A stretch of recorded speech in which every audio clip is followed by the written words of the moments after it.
આ ન્યૂઝના પ્રાયોજક છે CSC બાલ વિદ્યાલયા। લાહોરી ઝીરા, હર કોઈ પીરા લાહોરી ઝીરા। વલસાડના ધરમપુર ચોકડી ઉપર આઈસર ટેમ્પાને અકસ્માત નડતા ચાલક ટેમ્પોમાં ફસાયો।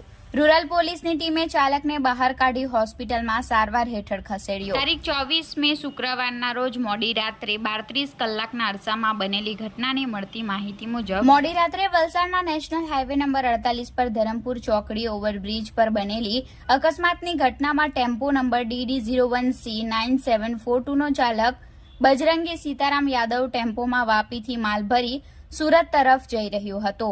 જે દરમિયાન નેશનલ હાઈવે પર ધરમપુર ચોકડી ઓવરબ્રિજના ઉપર આગળ ચાલી રહેલ અજાણ્યા વાહને એકાએક બ્રેક મારતા આઈસર ટેમ્પો ધડાકાભેર અજાણ્યા વાહનમાં અથડાતા ટેમ્પોની કેબિનમાં ચાલક ફસાઈ ગયો હતો। જોકે અકસ્માતની જાણ પેટ્રોલિંગ કરી રહેલ રૂરલ પોલીસની 100 નંબરની PCR વાનને થતા તાત્કાલિક ઘટના સ્થળે દોડી આવી હતી અને 1 કલાકની ભારે જહેમત બાદ ટેમ્પોમાં ફસાયેલા ચાલકને બહાર કાઢવામાં આવ્યો હતો। જોકે સમગ્ર ઘટનાને પગલે 108 એમ્બ્યુલન્સની ટીમને ઘટનાની જાણ કરાઈ હતી, પરંતુ ઓવરબ્રિજ ઉપર સર્જાયેલા અકસ્માતના કારણે 2 કિલોમીટર લાંબી ટ્રાફિક જામની કતાર લાગી હતી, જેના કારણે એમ્બ્યુલન્સ આવવામાં મોડું થવાનું હોય। આવા સંજોગોમાં પોલીસની ટીમે ઇજાગ્રસ્ત ચાલકને પોલીસ PCR વાનમાં બેસાડી હોસ્પિટલ જવા રવાના થયા હતા।